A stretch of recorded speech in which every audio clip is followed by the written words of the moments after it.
Fala pessoal, vamos agora para o segundo vídeo do curso Contabilidade Fácil para Empresários, onde o objetivo é justamente demonstrar de uma forma muito prática a contabilidade, principalmente o balanço, como se lê o balanço, como é que eu consigo enxergar no balanço os números da minha empresa e o que isso traz de benefícios para mim no dia a dia, na tomada de decisão da empresa. Como eu falei no vídeo anterior, o balanço patrimonial ele é uma fotografia dos números da sua empresa. Então ele retrata em forma de números aquilo que você tem dentro da tua empresa. Aqui eu trouxe de uma forma muito simples e logo em seguida eu vou colocar de uma forma mais prática ali as contas que estão dentro do balanço patrimonial.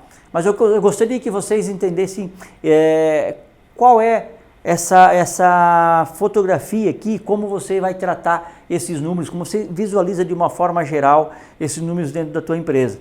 Então o balanço patrimonial ele é dividido de uma forma bem geral em duas categorias. As contas do ativo, que são os teus bens e direitos, e as contas do passivo, que são as tuas obrigações e deveres. Então tudo que tiver nessa coluna aqui de ativo são bens e direitos, e é passivo as tuas obrigações. Então, só nessa análise rápida aqui, se você pegar, sem ter um balancete oficial na mão, e traçar essa régua, traçar essa linha aqui, colocar o que você tem de bens e direitos de um lado esquerdo, e colocar o passivo, obrigações e deveres de um outro lado, de uma folha mesmo, você já vai ter um entendimento de uma forma bem rápida, naturalmente, do que você tem, qual a diferença que se você está devendo mais ou se você tem mais ativo. Então aí já é uma análise que você pode ter, identificar como é que o teu ativo está em comparação com o teu passivo. Essa análise aqui, mesmo que simples desta forma, esses indicadores são analisados, como eu falei anteriormente no outro vídeo, por bancos, por fornecedores, que analisam se a tua capacidade de pagamentos, teu endividamento aqui, ele está muito alto. Se você tem capacidade, por exemplo, do teu ativo, pagar o teu passivo de uma forma rápida. Se você tem aqui na conta do passivo um endividamento muito alto, naturalmente o banco não vai te emprestar um financiamento, ou não vai fazer um financiamento para você, e se fizer, ele vai fazer num juros mais alto, porque tua capacidade de pagamento ela é menor do que uma outra empresa, talvez que tenha uma capacidade menor. O banco analisa muito isso também. Então, aqui você começa a ter já uma ideia do que você tem dentro do teu balanço ativo e passivo. Vamos trazer agora, trazendo essas contas que você vai enxergar de uma forma mais clara. Então, o balanço patrimonial, ativo e passivo, ele fica com essas contas aqui. E aqui você vai ter, analisando, se você pegar o balanço da tua empresa agora na mão, se você tiver até, pegue ou em seguida solicita o balanço e dá uma analisada como é que estão essas contas aqui, ó. Então dentro do ativo, o que se compõe o ativo aqui? Bens e direitos. Então na conta ativo circulante, aqui a gente faz uma divisão ativo circulante e não circulante. O circulante é porque você consegue receber esses bens, esses direitos aqui de uma forma rápida, dentro de um ano. E o que você não consegue receber, e você vai receber após um ano, ele fica no ativo não circulante. Da mesma forma o passivo. O que você vai pagar dentro de um ano, ele fica no circulante, de uma forma mais rápida, e no passivo circulante ele fica a longo prazo, ele vai pagar após um ano. E aqui nós temos uma conta que nós chamamos patrimônio líquido, que resumidamente falando, o que a empresa deve para os sócios. Então, vamos fazer uma análise lá do início, quando você começa a tua empresa, você aporta um valor para começar a empresa com o capital social. Então, o capital social ele fica já lançado no balanço nessa parte, no patrimônio líquido, porque a empresa está te devendo. Você como investidor da empresa, começou o teu negócio, a empresa ficou te devendo um valor no capital social. E esse capital social ele vem para um investimento dentro da parte de bens ou direitos da empresa. Ou você comprou uma máquina, um veículo, com esse dinheiro para começar o teu negócio, ou você pegou esse dinheiro lá no início, comprou estoque, então ele vem para essa conta aqui também, ou você colocou no banco. Toda a vida o ativo e o passivo, ele tem que se equilibrar, são contas iguais. Então, se você fez um lançamento, se você tem uma conta devendo, é porque você tem alguma conta que você usou em algum momento aqui. Então, vou citar um exemplo bem prático. Comprei uma mercadoria, então eu tenho uma dívida com um fornecedor, uma mercadoria a prazo. E essa mercadoria ele está aqui, em estoque. Então, o mesmo valor que ele está na minha dívida, que eu tenho a pagar, eu tenho aqui um estoque para ser ainda traduzido em faturamento e assim por diante. E aí você pode me perguntar, então eu nunca vou ter problema de ativo e passivo porque eles são iguais? Não, vai ter porque você pode estar pagando isso num prazo que não conseguiu ainda gerar o teu estoque, não conseguiu gerar recurso com o estoque, porque você já vai conseguir gerar o recurso após esse estoque ser vendido, menos impostos e tudo mais, que é uma outra situação de análise de rendimento, de lucratividade. Mas a ideia hoje aqui é só se situar no balanço patrimonial mesmo. Então, ativo, como eu falei, são nossos bens e direitos. Nós temos os bancos, temos os clientes que nós temos que receber, então é o nosso direito de receber. Faturei, emiti a nota fiscal, então é o nosso direito de receber do cliente em algum momento. Estoque é um bem, né? Então é um bem que ele vai ser traduzido depois em faturamento, ele vai ser vendido e tudo mais. Mas até nesse momento aqui, ele é o meu bem também que está nessa parte. Impostos a recuperar. Eventualmente, algumas empresas que trabalham mais com ICMS, com IPI, eles podem ter um ICMS a recuperar, como até quem importa. Então, no momento que ele não recuperou esse imposto, não abateu de outro imposto, ou tem a recuperar do governo ainda, é um direito que lhe cabe. Por ser um direito, ele também consta aqui na conta do ativo circulante a recuperar. Quando ele recuperar, isso aqui sai dessa conta. O ativo não circulante, como eu falei, ele tem um prazo de recebimento maior. Então, essa contas a receber aqui poderia ser uma conta de um contrato longo a receber pós um ano. Então, ele estaria lançado nessa conta. Por que isso existe na contabilidade? Porque se ele está a longo prazo, ele não complica tanto a minha capacidade de pagamento. Então, isso também é até um cuidado a ser visto no balanço. Às vezes eu posso ter uma conta que ele é a longo prazo, como um financiamento, um parcelamento de impostos, e ele está aqui no meu passivo circulante.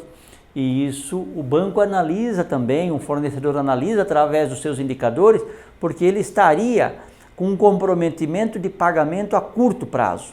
Se eu alocar isso a longo prazo, como tem que ser conforme as normas contábeis, naturalmente o indicador de desempenho da empresa melhora, porque eu estou alongando a dívida e não tenho a necessidade de um pagamento de uma forma tão rápida.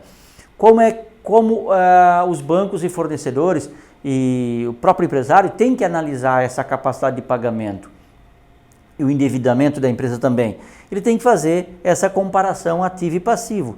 Naturalmente, quanto mais ativo eu tiver, melhor, porque são meus bens e meus direitos. E se o meu passivo for maior, aí eu tenho que analisar com mais cuidado ainda, porque o meu endividamento, minha capacidade de pagamento é menor.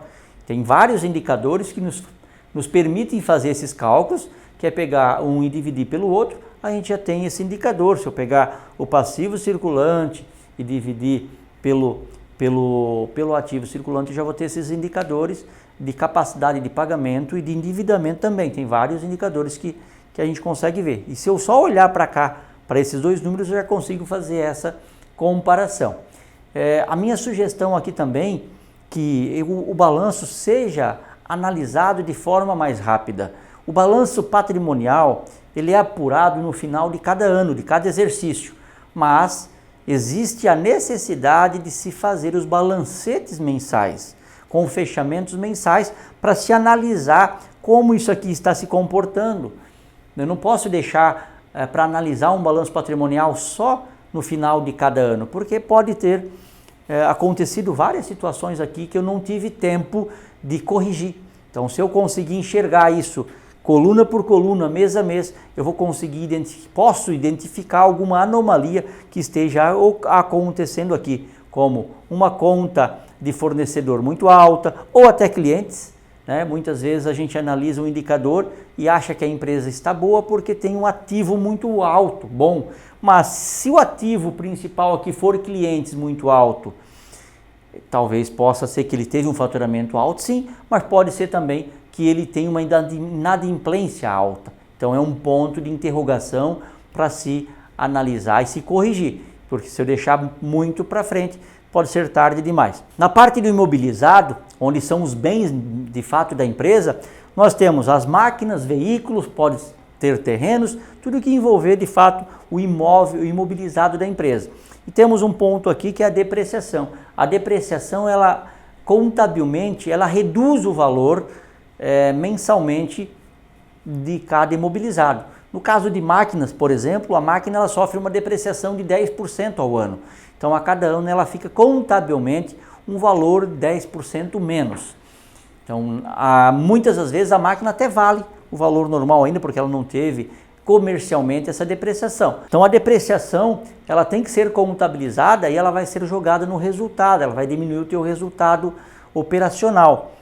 E também por questões legais, fiscais, porque se a máquina for vendida, ela tem que ser feito o cálculo de ganho de capital, que é o valor comercial vendido da máquina menos o valor depreciado. Então, por isso que exige que se faça dessa forma e também para ter o controle patrimonial, que a depreciação ela vai diminuindo o valor mensalmente. No passivo, eu tenho as contas a pagar, fornecedores, os empréstimos a pagar a curto prazo, as obrigações trabalhistas, os impostos a pagar também. E o passivo não circulante é além de um ano. Tudo que eu tiver nessa posição de circulante, que for além de um ano, acima de um ano, eu trago para não circulante, já expliquei por quê, porque é um cálculo a longo prazo, então eu não trago para o endividamento a curto prazo, ele não vai interferir a curto prazo no cálculo de capacidade de pagamento. E o patrimônio líquido é o que a empresa deve para os sócios, então por isso está nessa coluna de passivo aqui também.